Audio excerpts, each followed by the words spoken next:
Fala, minha galera do Conexão, tudo bem com vocês?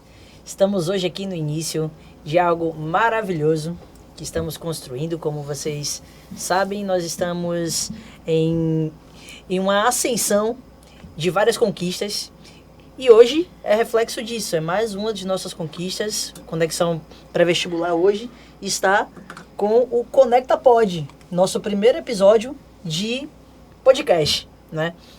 Eu já não costumo mais ficar usando fone de ouvido, então muito possivelmente você vai me ver ainda aqui mexendo o tempo todo, mas tá tudo bem também. E é isso. Hoje nós estamos aqui com um tema muito interessante, que é o tema A Escola Prepara para o Vestibular? Lembrando que esse tema foi o tema escolhido por vocês, a gente abriu enquete aqui, vocês escolheram esse tema para poder ser falado. E é um tema extremamente importante e necessário, e a gente vai estar falando sobre educação, como sempre. Aqui é a nossa maior pauta, que é a educação, e nós falaremos aqui especificamente também com a nossa convidada, que é a professora Dejanira Rainha, que está aqui com a gente nesse momento maravilhoso, esse momento nosso de conquista. Agradecer a sua presença aqui hoje, que para mim é um privilégio muito grande te ouvir essa voz tão poderosa dentro da comunidade da gente, para poder falar sobre isso, sobre essa educação, sobre esse momento. Estamos aqui também com a professora Daiane, que é professora do curso do Conexão, que é alguém que vocês já conhecem também. E estamos aqui também com o Nadson, que é um dos nossos estudantes aqui do Conexão, meu aluno também fora da plataforma do Conexão, e que vai fazer algumas perguntas diretamente aqui para a Dejanira, também para a Dai, e a gente vai ter essa conversa aqui sobre a educação, que é algo tão importante. Então, assim, muito obrigada mais uma vez a todos, obrigado aqui pessoal do Conexão Salvador, e vamos começar mais uma vez agradecendo a presença de vocês. Obrigada, viu, gente? Fiquem à vontade, é uma conversa, então eu que agradeço. Vamos interagindo. Eu agradeço, boa noite, muito obrigada pelo convite. É um prazer estar aqui, é um prazer estar fazendo esse contato ampliando a rede, né? Porque nós temos uma rede solidária, uma rede para fazer o bem, para fazer coisas boas, uns pelos outros, uns com os outros e uns para os outros, né? Isso. Então, a ideia de estar aqui com Conexão, para mim, foi bem aceita e bem recebida, né? Porque eu me sinto realmente agraciada quando tenho meu trabalho reconhecido. E é muito importante isso, né? A gente ter a valorização desse trabalho, que é um trabalho muito importante dentro da comunidade. Você faz um trabalho muito interessante ali no subúrbio, né, com a biblioteca, e a gente vai falar sobre isso já, mas destacar, né, professora, escritora e criadora da Biblioteca Social Afro-Indígena Meninas do Subúrbio, não é isso? Isso mesmo. Que maravilha! Isso mesmo. É uma luta, é algo tão importante, e a gente... Eu não consigo mensurar de verdade a alegria, né? Acho que tá na minha testa, assim, a felicidade. Porque é algo muito importante a gente estar falando sobre essa ação que dá certo, né? Sobre essa educação que promove e acessibiliza as pessoas a estarem nesses espaços, né? Daiane, professora de literatura, professora de redação, e aí, galera? Mestranda em educação, com ênfase em inteligência artificial. Vamos ver e vamos descobrir a minha proposta. A proposta da minha linha de pesquisa é justamente saber como é que as inteligências artificiais podem contribuir para a educação, especialmente a educação de pessoas que são PCDs, né? De educação especial. Então é isso, né? Para a gente dar um boost mesmo na educação todos os dias, e a gente precisa valorizar também nossos professores, né? É a partir dessas iniciativas que a gente consegue desenvolver e consegue abranger mais espaços. Com certeza. E também com a gente aqui o Nadson. Olá pessoal, tudo bem? Que não é o Ferinha. A piada tá sempre. Não, ele é fera, só não é o Ferinha. Não é o Nadson Ferinha. E aí, Nadson, conta pra gente, como é que você tá? Particularmente tô bem, né? Graças a Deus. Tô muito feliz em poder participar, né, da primeira edição do podcast. Mas feliz ainda por ter sido convidado para um tema tão especial, que é esse tema que deve ser abordado, né? Exatamente. E aí a gente já começa aí falando sobre essa escola prepara para o vestibular? Como é que funciona, né? A diferença entre você formar esse aluno para a vida, você preparar ele para uma prova, né? Qual seria mesmo o papel dos professores dentro dessa realidade, né? E aí vem agora o que a gente vai direcionar algumas perguntas aqui para a Dejanira, algumas outras para dar, e a gente abre com o Nadson fazendo uma pergunta direta para a professora Dejanira. Bom, na sua visão, o que a escola deveria garantir para o estudante que sonha com o vestibular, né? Nadson, é bem interessante a sua pergunta. Eu vou falar como estudante oriunda de periferia, oriunda de escola pública, e que almejava fazer vestibular, né? Almejava entrar na faculdade. E como nós tínhamos muitas dificuldades para fazer a prova, aliás, a gente sequer tinha acesso a gabaritos quando nós estudávamos. Nadson, creia, é bem interessante isso, porque eu fui fazer vestibular pela primeira vez, o vestibular da UNEB, eu tinha 18 anos, tinha acabado de me formar, e eu nunca tinha visto um gabarito na minha vida. Eu fiz magistério, não sabia o que era um gabarito, creia. E isso foi muito chocante, porque eu fiz a prova e depois eu fiquei de olho, olhando para aquele gabarito sem saber o que é que significava. Eu me senti depois péssima, porque aquilo não tinha sido apresentado para mim. Uns 2 anos depois, eu acho que mais ou menos uns 2 anos depois, eu fui convidada por um grupo de professores que, assim como vocês, por isso que eu fico muito contente de estar aqui. Eu acho que é tudo uma questão de sincronia mesmo, não é? Porque eu ansiava entrar na faculdade, e um grupo de professores de lá de Piripiri resolveram, né, fazer um curso pré-vestibular comunitário. E foi nessa pegada aí que eu entrei na faculdade, né, em 1996. Muito bom. Né, muito na bom. UFBA, na Faculdade de Filosofia. Então, eu não conhecia, com 18 anos eu não sabia o que era um gabarito, né? Então é só para ter uma noção do quanto realmente a escola pública, ela não apostava que nós entraríamos na faculdade. Então eu me formei em magistério, pense, vai ser a professorinha, tanto que Painho dizia para mim, eu só queria que você fosse uma professorinha, mas você inventa moda. E eu inventava mesmo. Era teatro, era música, era isso, era aquilo. Era um monte de coisa. Então, só para a gente ter ideia de como essa escola ela estava aquém, né, dos anseios de quem desejava um pouco mais.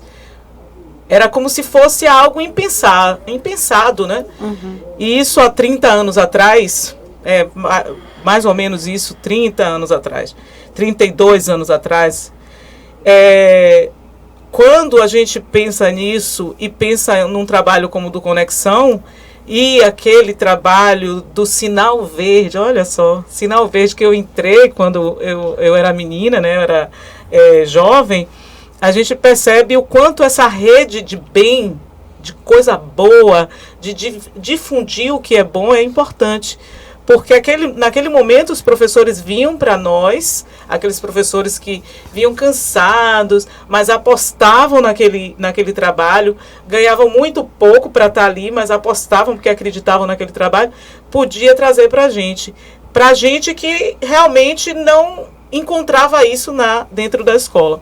Hoje o que eu vejo é que existe muita preocupação da escola com as provas, com provas externas, inclusive as escolas públicas, mas ainda falta uma preocupação com conhecimento.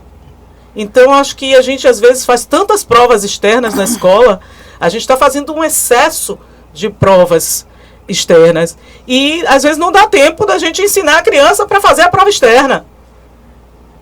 A criança sabe o que é um gabarito, massa, tá melhor do que eu nesse aspecto. Né? Tá bem melhor. Mas, e aí? E o conhecimento para fazer a prova? Que tempo eu vou ter para desenvolver aquele conhecimento que a criança precisa para poder fazer a prova? Então, a gente está vivendo... Eu acho que é uma espécie de esquizofrenia isso, né?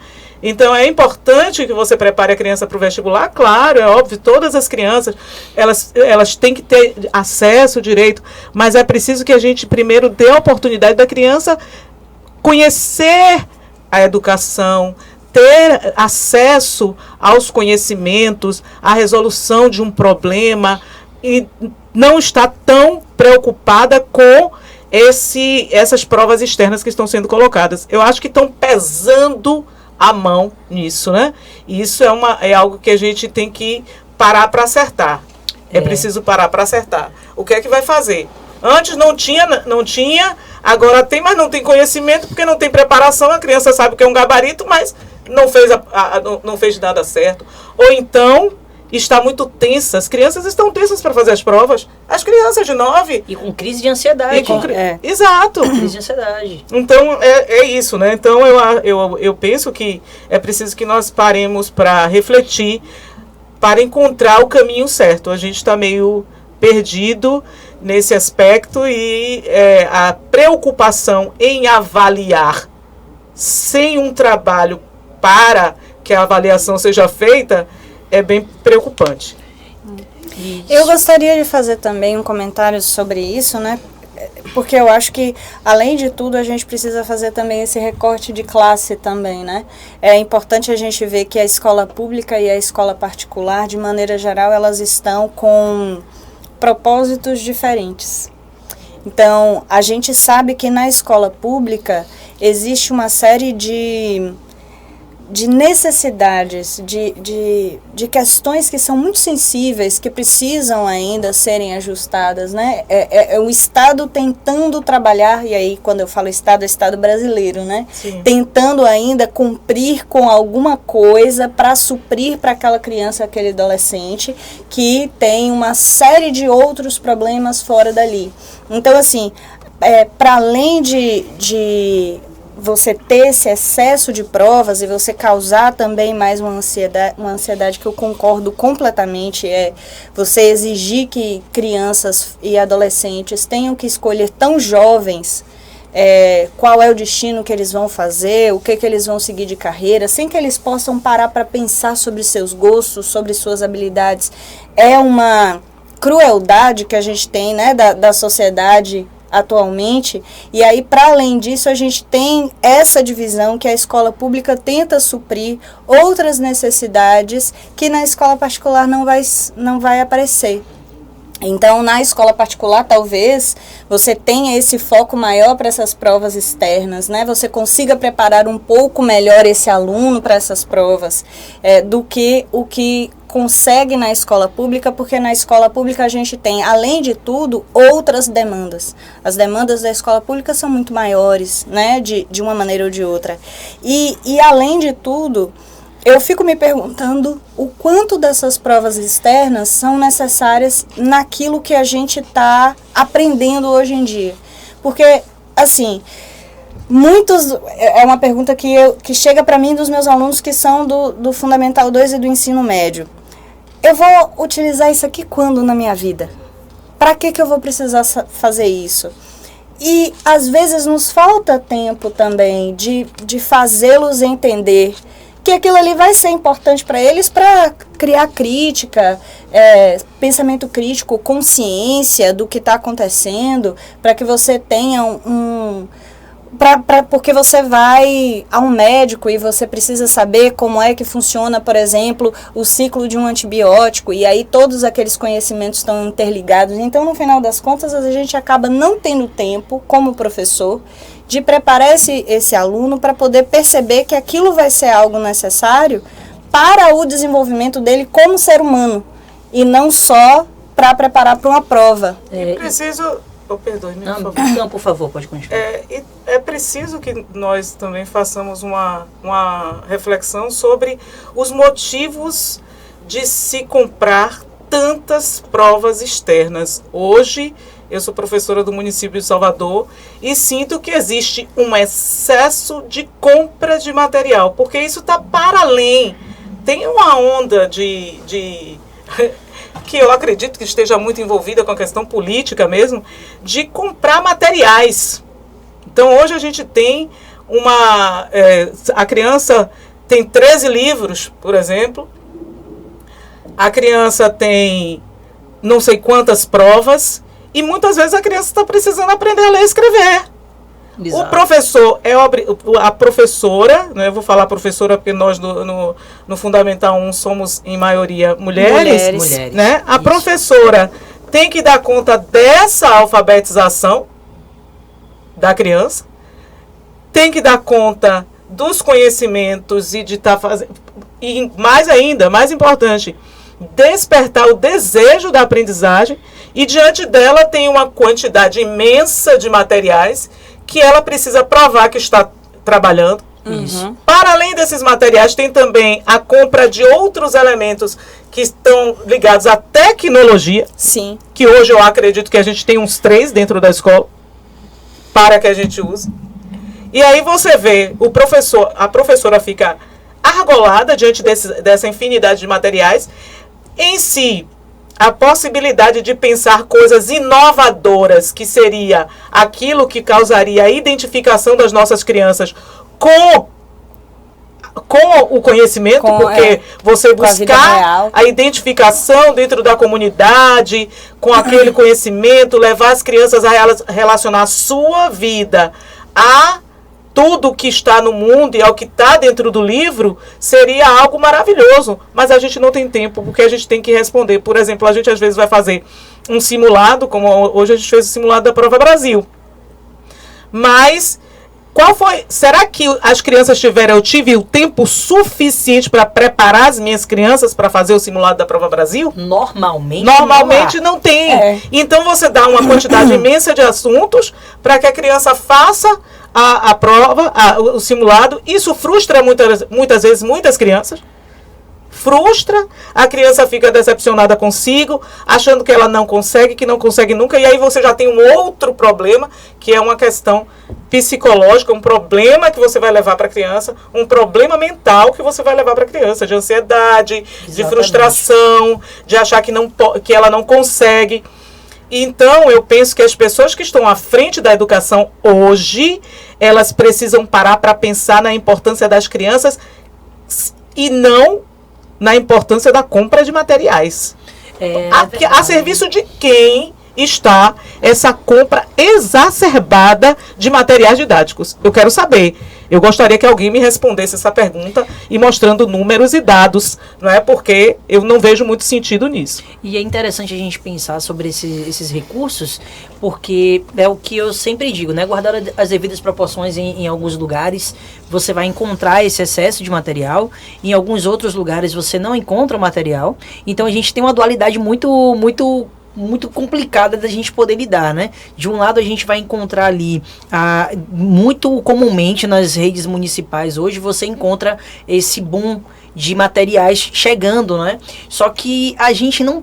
É bem exatamente como foi dito aqui. O tempo que se tem para você preparar esse aluno, entregando a ele o conhecimento que ele precisa, se atropela de demandas que você, às vezes... E a gente nem está falando aqui especificamente do Fundamental 1. A gente não está falando aqui do dia do pai, dia da mãe, o dia disso, o dia daquilo outro, que são coisas que vão ali aparecendo, que eu não digo que não são importantes, elas são também, mas elas se colocam de uma maneira que às vezes a gente passa uma semana para poder lidar com essas questões e a gente perde tempo de planejamento com conhecimento daquilo que ele vai precisar para a prova até, né? Então, assim, são questões bem pontuais e delicadas para a gente poder observar, né? Porque, em verdade, existe assim, a gente pode, como professor, como professora, nós podemos fazer o seguinte, nós podemos atrelar todas essas questões ligadas ao dia a dia da escola,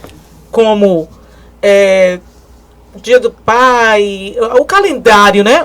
O calendário, ele pode ser atrelado a questões ligadas ao conhecimento.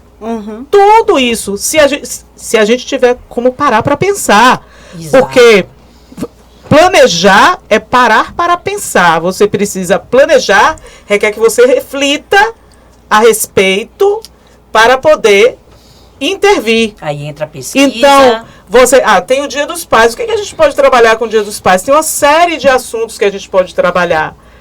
a partir da questão do Dia dos Pais. E o Dia das Mães, por exemplo, num lugar onde a maioria das mães são negras, como é o caso de Alto de Coutos, que é o lugar onde eu trabalho. Então, como é que você pode trabalhar isso? A gente pode trazer muitos elementos, a questão do cuidado com essas mulheres, a questão do abandono das mulheres, a questão das mulheres estarem muito solitárias para criar seus filhos. Tudo isso a gente pode trabalhar, a gente pode homenagear essas mulheres, a gente pode dizer, o que a gente pode fazer para trazer aqui uma homenagem para essas mulheres que estão passando por tantas coisas, a questão das doenças mentais que acometem as mulheres negras e uma série de coisas. Ou seja, o trabalho pode ficar rico, o trabalho pode ser lembrado pela vida toda daquela criança e pode criar realmente uma compreensão e uma aprendizagem profunda. O que falta justamente, e talvez seja um propósito da compra excessiva de materiais, é esse interesse em não nos conectarmos com a nossa própria realidade. Exatamente. Que aí já está por trás uma outra coisa, que são as questões políticas, para evitar que nós nos encontremos conosco. Porque a partir do momento que você se encontra com você, você é um risco. Você é um conhecimento, ele é libertador. Exato, é poder. Poder. Ele te dá ferramentas para que você consiga entender a si mesmo, ao outro e ao que está ao seu redor. E essa consequência faz com que, se a gente puder parar para pensar, se conectar com todas essas coisas, a gente tira ele de lá. Então, existe um propósito, né, para o sistema. Aí a gente vai falar do sistema de maneira bem genérica, mas a gente sabe que existe uma camada de poder que se interessa, que essa grande maioria da população, que essa massa se mantenha, mantenha exatamente onde está. E isso é interessante porque a gente já entra aqui numa pergunta muito interessante que a gente vai discutir isso aqui agora, né? Que é a relação da escola de periferia, que eu acredito que a gente falar sobre a educação básica do Fundamental 1 é importante, porque quando a gente precisa dar ferramentas para que essas pessoas se desenvolvam, para que elas consigam adequar o conhecimento delas em detrimento daquilo que elas vão encontrar lá na frente. Então a gente precisa agora aqui pensar e discutir sobre essa questão desse estudante da periferia, né? Ele vai ter essas mesmas oportunidades, essas mesmas condições que a elite tem de poder estudar. A gente pensa sobre o impacto da falta de recursos ou do excesso de recursos que revelam a desigualdade de intencionalidade, inclusive, sobre aquilo que se pode acontecer, né? E aí a gente também se depara com outra questão, que é o estudante que estuda e trabalha. E aí vem a outra pergunta. Na sua experiência, o que você acha que é mais difícil para um estudante de periferia? As condições de estudo ou o conteúdo que é abordado? Bom, eu penso o seguinte: o conteúdo, ele é necessário, né? A gente tem um conteúdo que pode... O que eu penso é, como eu sou de periferia, sempre fui, a vida toda vivi na periferia, né? Eu nasci em Piripiri, né? E eu penso o seguinte: nós podemos tudo. Nós podemos aprender todos os conteúdos. Mesmo eu sendo uma pessoa não muito boa em matemática, eu posso dizer isso, em física. Mas nós podemos tudo, né? O que acontece é que, como vocês colocaram muito bem, a oportunidade de poder estudar com tranquilidade, a oportunidade de poder estudar, de ter o tempo sem se preocupar com o trabalho, por exemplo, é uma coisa que falta para esse estudante de escola pública, não é? O chamado do trabalho é muito forte, porque as carências em casa são grandes. As famílias de uma criança, de uma pessoa, de um jovem.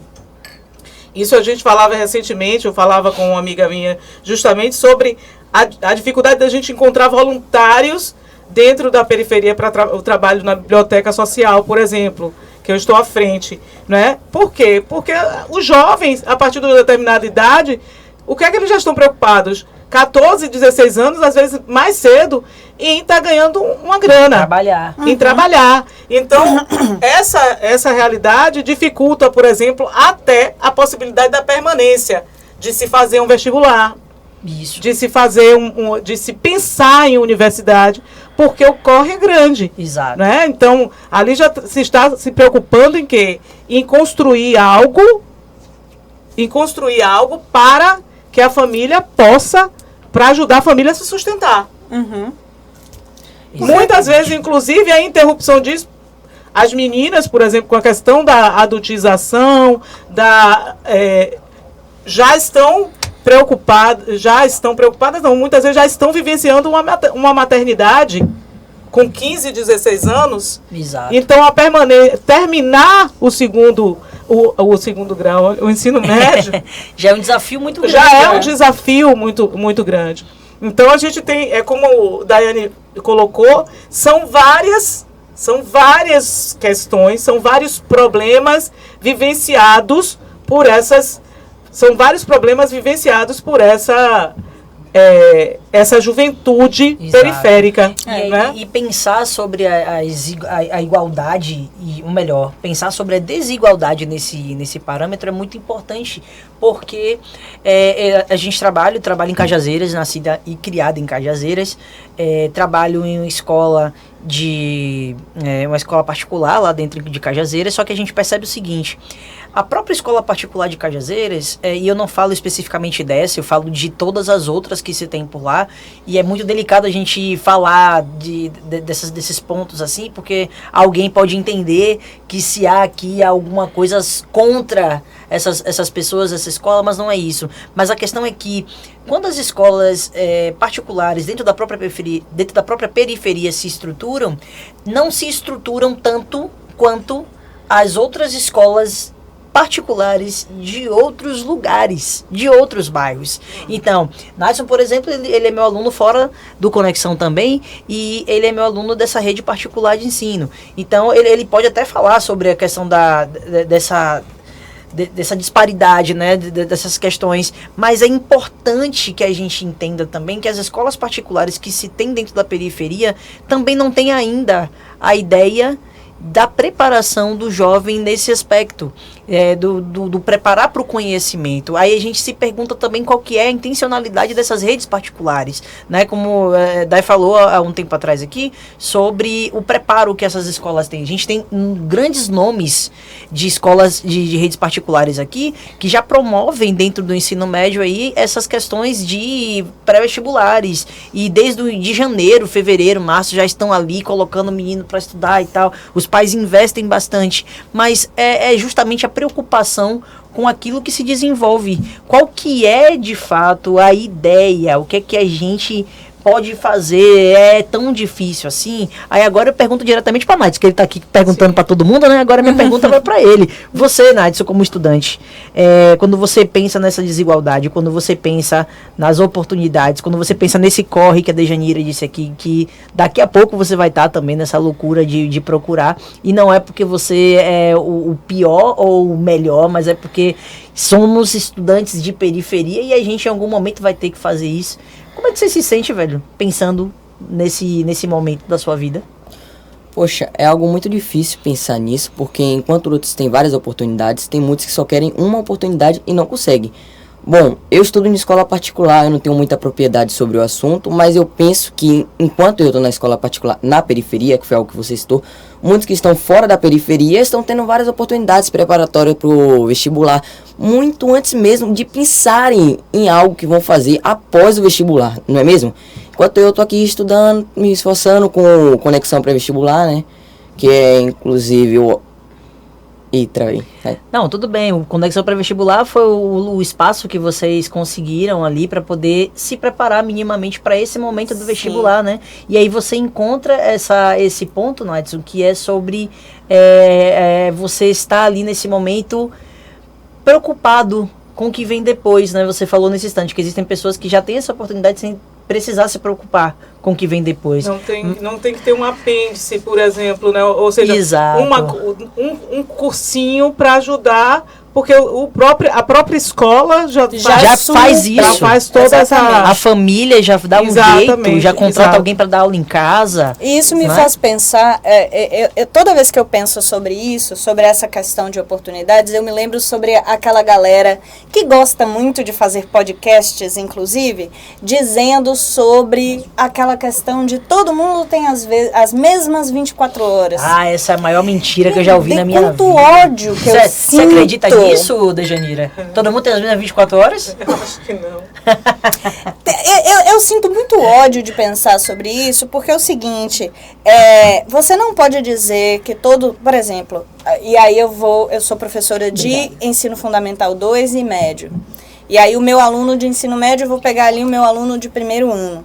Não dá para dizer que esse aluno de primeiro ano, que no caso da escola que eu trabalho, tá lá em Pau da Lima, e que tem que acordar às vezes 4h30, 5 horas da manhã, porque tem que arrumar o irmão menor para poder ajudar os pais em casa. Muitas vezes são filhos de mãe solo, né? Os dados que a gente tem, que dentro de Pau da Lima a gente tem quase 60% de famílias que são, onde a mulher é a provedora do lar. Então você tem muitas dessas crianças que têm que acordar muito mais cedo para poder levar seus irmãos na escola, para poder ajudar nesse processo dentro de casa, para depois ir para a escola e sair da escola para trabalhar de tarde, para chegar em casa à noite. Então, assim, não dá para você dizer que essa criança tem esse adolescente tem as mesmas 24 horas daquele adolescente de escola particular, dos grandes nomes aqui de Salvador que a gente conhece, que só precisa acordar, tomar café e pegar o transporte. Exato. Não dá para dizer que está na mesma coisa. E aí a gente entra numa outra questão também, que eu já ouvi muita gente gostando de dizer sobre isso, que é como a escola pública é defasada. As pessoas gostam de encher a boca para poder falar da escola pública, que o ensino da escola pública não é bom e tudo mais que acompanha isso, né? Então, pelo contrário, né? Eu tenho um problema com isso, porque a gente chega no primeiro ponto, que os profissionais que estão dentro da escola pública são os melhores profissionais que aqueles concursos puderam escolher. Então, a gente tem um processo seletivo que é um processo seletivo muito difícil. A gente que passou por um concurso público sabe o quanto é difícil de passar. Dentro da escola pública, nós vamos ter os melhores profissionais. E aí, o que vai ter? A gente vai ter uma defasagem de estrutura, a gente vai ter uma defasagem de investimento e a gente vai ter todos os problemas sociais que estão acarretando esses alunos que são de escola pública e que estão muitas vezes na periferia, que não vão atrapalhar o desempenho, dele, que vão atrapalhar o desempenho dele, ao contrário do aluno de escola particular. Porque você não pode me dizer que um aluno, eu tenho um aluno, por exemplo, que é de primeiro ano, que eu não vi no último mês. E aí eu encontrei com ele na rua, poxa, fulano, você não está indo mais para a escola? O que aconteceu? Não, professor, é que eu tenho que ir trabalhar 1h da tarde e chego em casa 10 horas da noite. Eu estou exausto, eu não estou conseguindo ir para a escola. Então não tem mesmo as 24 horas. Não tem, não são as mesmas. Que horas essa criança vai estudar e que horas que ele vai ter tempo para poder pensar sobre... Não são as mesmas 24 horas. Sabe? E se ele tivesse indo para a escola pela manhã, o que muitos deles fazem, né? Não deixam a escola, porque ele deixou, mas outros tantos não deixaram. Não dá para você dizer que dá para ter o mesmo desempenho quando você está com a cabeça cansada. Exatamente. E é interessante a gente pensar sobre isso, porque também o Conexão, foi o que eu falei isso e vou continuar dizendo, no mundo ideal a gente não precisaria hoje pensar sobre colocar um adolescente de 14, 15 anos para começar a trabalhar, mas infelizmente ou felizmente, eu não vou dizer que é felizmente não, infelizmente mesmo, pela questão de desigualdade social, pelas questões das camadas tão difíceis de serem, não são difíceis de serem compreendidas, mas são difíceis de serem resolvidas pelo excesso de tantas coisas importantes que temos para resolver, então termina que se sobrepõe ali as camadas, né, de soluções que precisam ser dadas, mas eu gostaria de aproveitar esse momento aqui para agradecer as pessoas que têm ajudado o projeto do Conexão, né? Que são ali o momento que a gente vai falar aqui dos nossos patrocinadores, né?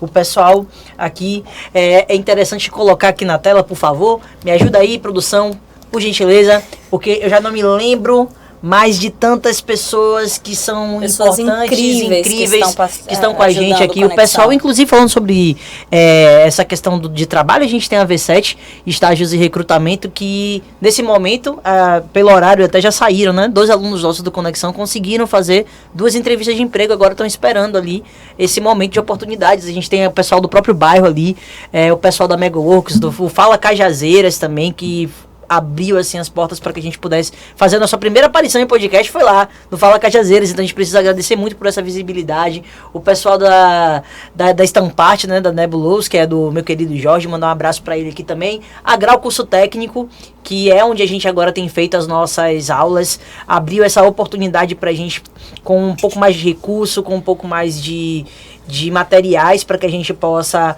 estar ali oferecendo uma aula que seja ainda mais de qualidade, com mais recursos.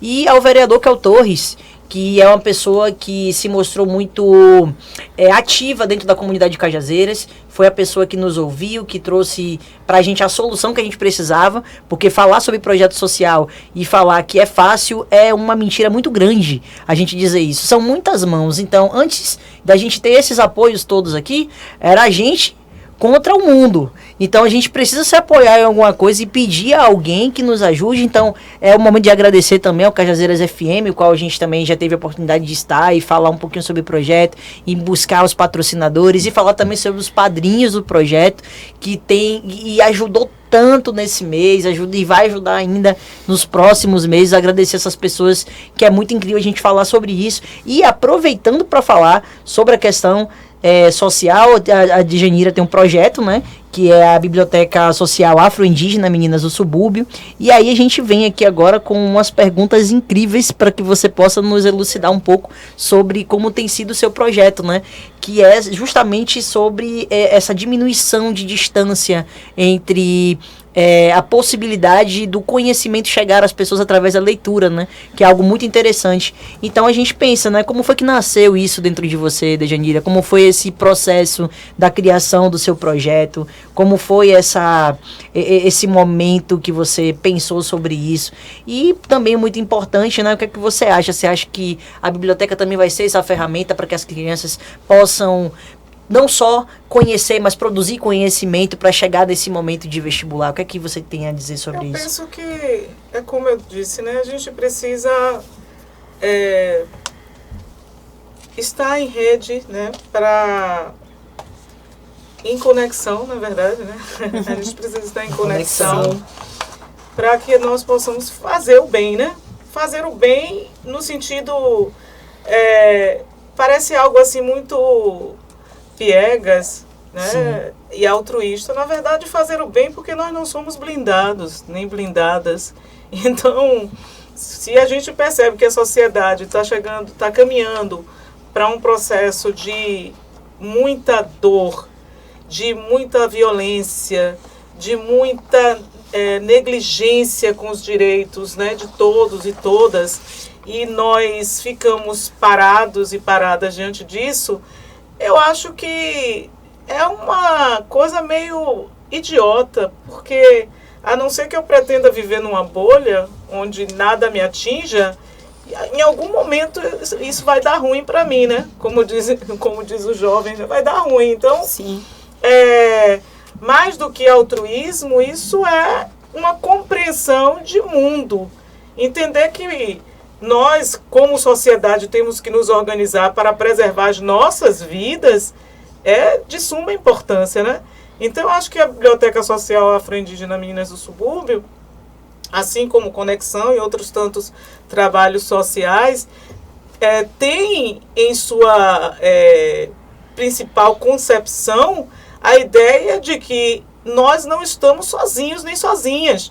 E que uma vez que não estamos sozinhos e sozinhas, as pessoas estão em contato conosco, e se tudo estiver perdido, nós não vamos estar, como é que eu posso dizer? A gente não vai estar seguro. Sim. Isso. Ninguém vai estar seguro.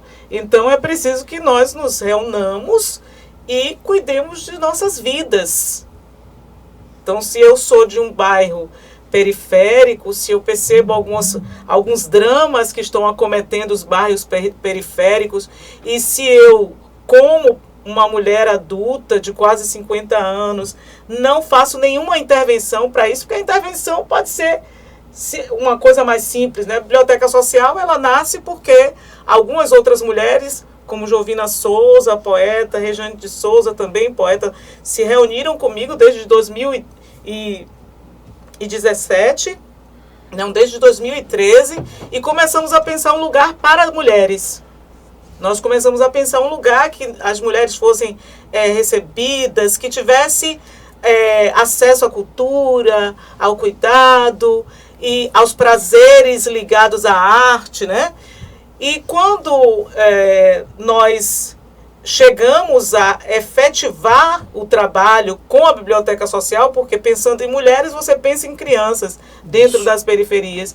E se você está pensando em crianças, você vai pensar em acesso à leitura, acesso à escrita, acesso à cultura, acesso à arte. Então, nesse bojo, a biblioteca também nasce porque eu sempre fui apaixonada por livros. Eu tenho uma irmã do meio que me fez me apaixonar pelos livros, pelas histórias.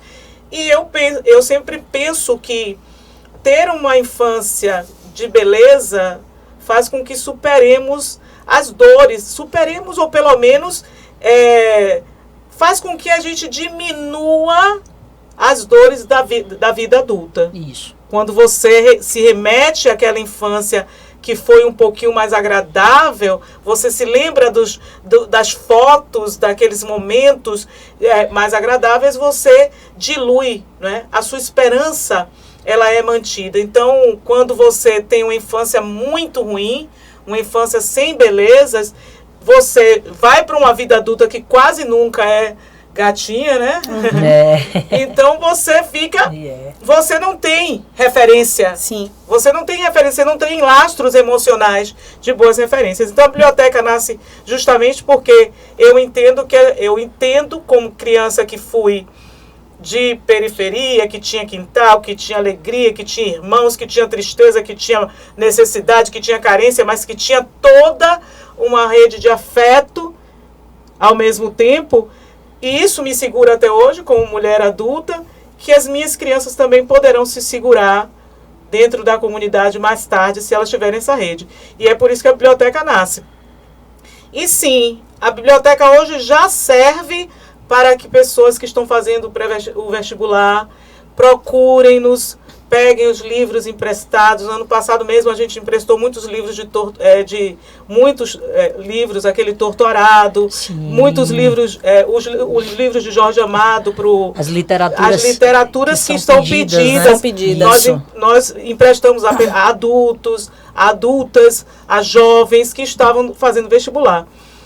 A gente quer ampliar isso, a gente quer cada vez ter mais visibilidade para que as pessoas nos procurem. Né? Nos procurem, mas a gente também precisa desse voluntariado, né? Para a gente conseguir fazer isso.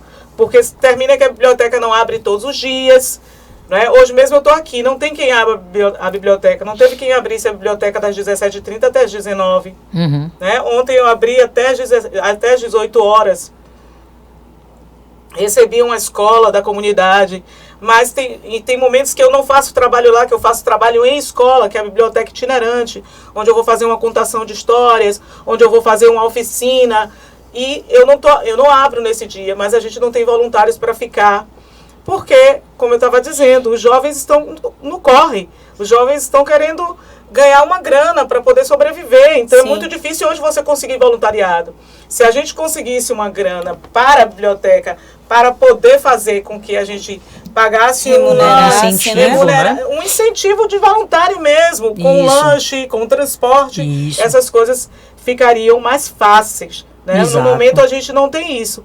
Mas a gente está trabalhando, a gente tem voluntárias que nos ajudam, voluntários que nos ajudam em momentos mais esporádicos, porque são pessoas que trabalham muito, então tem essa dificuldade, ou moram muito longe, então tiram um dia da sua vida para ir lá fazer uma catalogação de livros, Sim. essas coisas todas, mas tudo ainda muito moroso. As coisas acontecem porque tem que acontecer, mas temos essas dificuldades. No entanto, a gente está sempre acreditando, porque a ideia é acreditar. A gente acredita, inclusive, que mais tarde a gente pode ampliar fazendo redes positivas. Sim. Essa rede do bem que possa fazer com que a biblioteca traga outros serviços para a comunidade. Isso. Serviços de saúde mental, principalmente, porque a gente lida com mulheres negras, mulheres sobrecarregadas, mulheres com vários problemas, né, como a gente recebe nas escolas, mães com problemas, tias, né, que estão com alguns problemas para resolver dentro das suas famílias, que estão assumindo seus sobrinhos, assumindo avós, assumindo seus netos. Então, a biblioteca também ela atua nesse cuidado com as mulheres, quando a gente oferece a massoterapia gratuita para as mulheres negras e essas mulheres são bem recebidas, essas mulheres têm a oportunidade de fazer um escaldapés. É um espaço de acolhimento É um mesmo, espaço né? de acolhimento. Além só de ser uma biblioteca. Exatamente. Então, a nossa ideia é que a mulher e a criança, elas possam ter um espaço seguro ali dentro daqueles metros quadrados que nós temos ali, né? E eu acho interessante que as pessoas, elas normalmente dizem, nossa, o projeto é lindo, mas só não isso. Sabe o corre que tem Elas por trás, né? E não e só não pelo participam corre. também. Isso, porque não é só pelo corre, mas também pelo... Tá precisando de alguma coisa? Como é que eu posso te ajudar? E é também, como você disse, é muito delicado a gente falar sobre essas questões, porque você tem ali um contraponto muito forte, que é a questão da grana, né? Que é o que nossa, isso porque isso você foi não pode só dizer, né? fundamental. As pessoas não querem ser voluntárias, as pessoas não podem. Não Elas podem, podem. é As pessoas sensível isso. As né? pessoas não Exato. podem, as pessoas estão preocupadas com a questão do dinheiro. Como né? eu vou comer, e né? você ter voluntário e você não poder pagar um transporte para aquela pessoa, um lanche, porque você vai, eu vou ser voluntário hoje na biblioteca, mas cadê o lanche? Eu tô com a barriga vazia, e aí como é que vai ser isso? Né? Isso é interessante porque quando nós começamos com Conexão, a gente pensou nos professores. E aí a gente se preocupou com como é que nós vamos dar um incentivo para que essas pessoas consigam ir trabalhar. Porque de graça não dá para fazer um trabalho dessa natureza. Que bom e bacana aqueles que ainda conseguem, porque minimamente tem alguém ou de algum lugar pode se tirar essa provisão. Mas e aqueles que não? Né? Então a gente tem hoje uma rede de professores. É tão legal falar rede de professores hoje, porque somos 8 agora, né? Mas mas antes não, hoje somos 8 e desses 8 a gente se preocupa. Não temos essa valorização ainda da maneira como a gente quer, da maneira como se deve, mas uma coisa que nós colocamos na nossa cabeça inicialmente o professor ele não pode trabalhar de graça. O professor minimamente precisa ser respeitado e eu sei que o tempo dele ali precisa ser valorizado. Então vamos tentar dar uma hora-aula bacana, vamos tentar fazer alguma coisa ali para garantir para ele minimamente o transporte e algo que seja legal para que ele abra mão desse sábado, que poderia ser um sábado em que ele tivesse ali, sei lá, né? Fazendo alguma coisa por si, ou Descansando, então descansando, se cuidando. Indo numa praia, tomando uma água de coco. É muito interessante isso, porque assim, eu sempre digo isso, todo professor ele é de fato um idealista, né? Porque a gente acredita na educação. Isso. E aí, por acreditar na educação que a gente investe. Só que as pessoas têm, e eu acho que isso se colocou, especialmente politicamente falando, que os professores eles devem trabalhar pelo amor.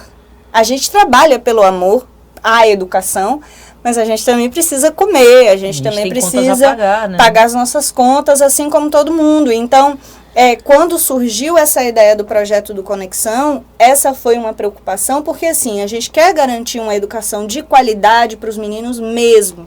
São bons professores que estão lá trabalhando com o pessoal, aquela galera que vai ali no cerne, a dica que você precisa para poder não ter dúvida nesse assunto. E esse professor, ele precisa ser remunerado porque ele está deixando o tempo dele, que ele poderia estar cuidando de si e de outros que ele ama, ou dos seus pets, ou da sua casa, para estar lá fazendo esse trabalho. Atualmente você tem uma rede de apoio de quantas pessoas lá no projeto? Olha, a gente tem, é uma rede grande de apoio, porque são, acredito que umas 8 mulheres, né? Eu coloco umas 8 mulheres e um homem, né? E tem outras pessoas que vão quando a gente chama. Então eu acho que a rede é grande porque toda vez que eu chamo alguém, eu nunca ninguém me disse não. Sim, não, né? Não é? Todas as pessoas que eu chamo, por exemplo, no ano passado, a gente fez um concurso, quer dizer, não foi bem um concurso, foi oficinas concurso, que a gente vai fazer um concurso de desenho e de leitura e de escrita. Muito bom. E isso foram quase 10 aulas, tanto de desenho como de escrita. E as pessoas, quando eu chamava, venha me ajudar amanhã, venha me ajudar tal dia. E todas as pessoas disseram sim. Né? Então, por mais que essas pessoas não estejam lá permanentemente, no momento que eu peço, eu preciso que você venha hoje depois do trabalho, você pode? Então, estava lá minhas colegas do trabalho que para me ajudar. O meu colega, que hoje também é de um coletivo, que é do coletivo Água da Fonte, que foi meu aluno há 31 anos atrás e hoje é meu colega de trabalho, que é gestor de escola. Estava lá comigo muitas vezes também para fazer. Eu tenho um amigo, MC, o Edu Rapper, que estava lá também para fazer as oficinas de desenho. Então, de uma certa forma, apesar de parecer que a gente está só, não tá, porque as pessoas, quando vêm o trabalho, por mais que elas não possam estar o tempo inteiro, elas, quando são chamadas, acionadas, elas estão comigo. Isso é muito importante. Então, e temos também, assim, por exemplo, o apoio financeiro de muitas pessoas, né? Por exemplo, hoje eu posso dizer que eu não pago o aluguel da biblioteca, porque pessoas se juntam e pagam aluguel. Né? Não são todas as despesas que a gente consegue pagar com as doações em dinheiro, mas, por exemplo, se eu já tenho um número de pessoas que me ajudam a pagar o aluguel do espaço, já é uma coisa maravilhosa. Já, com certeza. Né? Então tem aqueles doadores que ajudam mais de 2 em 2 meses, outros que já ajudam mensalmente, mas apesar de não ser um número grande de pessoas, é um número significativo.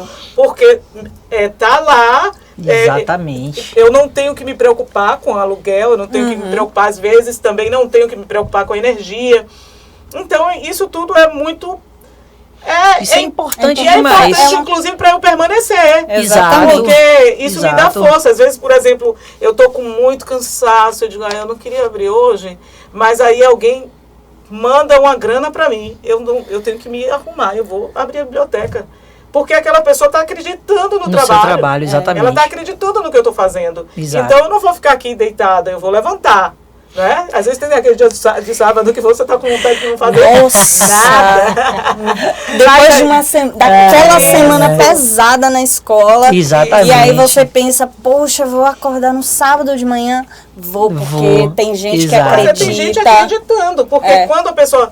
E essa energia do dinheiro, ela é uma energia muito significativa na 3D, né? Então, a pessoa mandou o dinheiro e disse assim, vamos trabalhar. Desse jeito.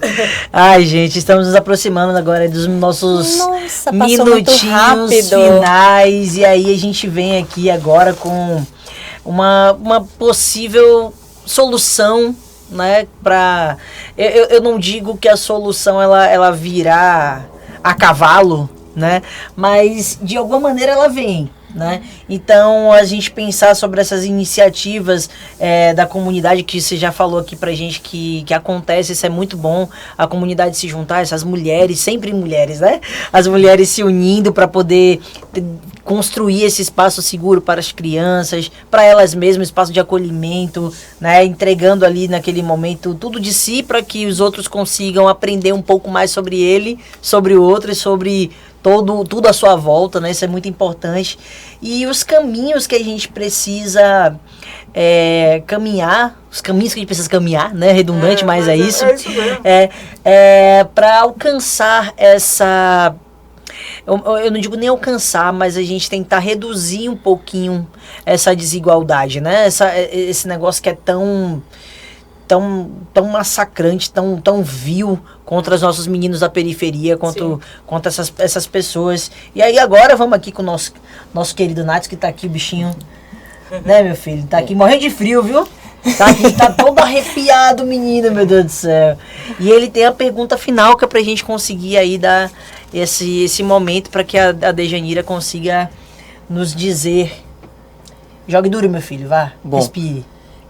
Você acha que a biblioteca tem alguma possibilidade de preparar os alunos de periferia não só para o vestibular, mas para a vida também? Essa pergunta que o Nadson fez agora foi uma pergunta que a gente discutiu bastante e eu sei que a gente teria muito pano para manga para poder desenvolver, mas como já estamos nos momentos finais, a gente vem aqui, ó, para algo que seja do fechamento aqui, né, de toda essa discussão que está para além dos nossos tempos, infelizmente, mas que a gente consegue ali dizer algo que possa nos ajudar. Então ele tem outra pergunta aqui muito interessante também. Diga aí, meu filho. Qual mensagem você deixaria para os jovens da periferia que sonham com a universidade, mas sentem que o caminho é desigual, sabe? Bom, primeiro assim, dizer que sim, quando a biblioteca ela pode servir para mobilizar as crianças e adolescentes e jovens que estão ali, que se servirem dela, que começarem a gostar de livros, do conhecimento, ela pode sim fazer com que essas pessoas queiram fazer vestibular.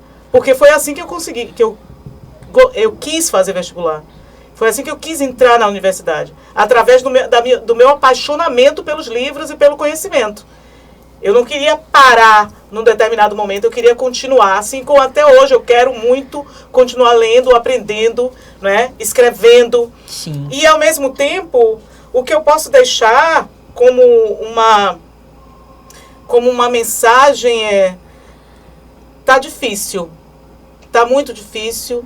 Nós precisamos de muito para superar essa dor, essa ferida que estão abrindo nos nossos corpos diariamente, com as balas do Estado, dilacerando nossos corpos, nossas almas, nossas famílias. Mas, para além disso, precisamos nos fortificar. Nós, pessoas negras, periféricas, nós periféricos como um todo, precisamos nos fortificar. E o conhecimento fortifica. Sim. Então, que nós não nos seduzamos pelo mal. Que nós possamos nos seduzir pelo bem, pela arte, pela cultura, pelo prazer de viver. Porque a morte está nos espreitando, mas a gente não pode ser seduzido por ela. É essa a mensagem que eu deixo. Muito obrigada. Que maravilha, né, gente? A gente maravilhoso. Pensa, eu saio daqui muito feliz hoje em ter podido ouvir tanto sobre a educação, sobre nossos pontos esses pontos são importantes, né? Agora eu peço para a Dai também deixar sua mensagem inspiradora para as pessoas. Eu acho que, assim como Dejaneira, eu acho que eu vou reiterar aquilo que ela disse. E, além de tudo, eu vou pedir para que o estudante não desista da educação. Eu acho que é muito fácil e vocês vão encontrar... E aí, tendo um estudante aqui como representante, eu posso dizer que eu acho que vocês vão encontrar muitas maneiras de se desanimar, muitas formas de desanimar. Mas especialmente para nós que somos de periferia, que acreditem que a educação dá jeito. Tem um provérbio que diz isso, né? Eu sou porque nós somos. Sim. Então, você... no momento que você vence, você está levando uma comunidade junto com você. Isso. E a educação dá jeito, demora, não é fácil, mas é segura e é do bem. E é melhor, é mais seguro se manter dentro do caminho do bem, dentro do caminho da educação, do que você se deixar distrair por outras coisas que não vão te agregar.